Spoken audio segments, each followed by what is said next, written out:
I represent a district with Stamford and Norwalk covering both those hospitals, so I have extensive ongoing conversations with them. And you said something, 55,000 people are employed by the hospitals in Connecticut.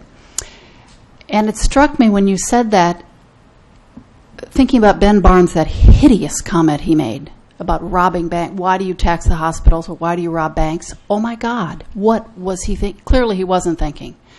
I would like to see an apology from him on that, by the way, from everyone really in the state of Connecticut who needs a hospital. Anyway, back to the point of combining those two, his ridiculous comment and the 55,000 people in Connecticut. Hospitals can't leave. Businesses have the opportunity to leave. I heard of another business in our district who is leaving. A very close friend of mine owns a business, a building, and his tenant, 100 people, didn't renew the lease.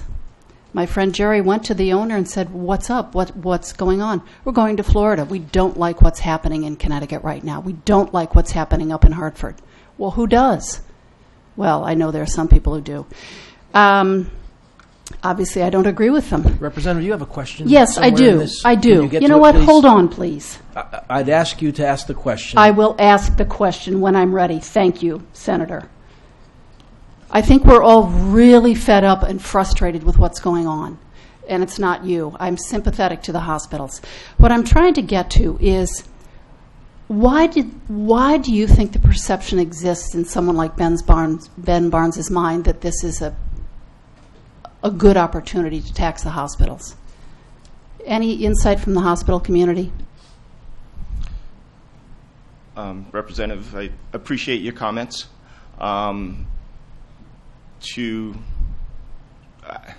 Sometimes it's not best to go into someone's mind and to try to figure out what they're thinking, especially, I think, in this instance. I think the hospital community was hurt by the comments, disappointed. But the hospitals are part of a local community. To your point earlier, we cannot pick up and leave. Hospitals have made commitments to their communities to serve those in need. Unfortunately, when you tax hospitals, when you put on regulatory burdens that do not allow them to provide the services, that's what you're going to see. You're not going to see hospitals leave, but you're going to see services, access to services diminish.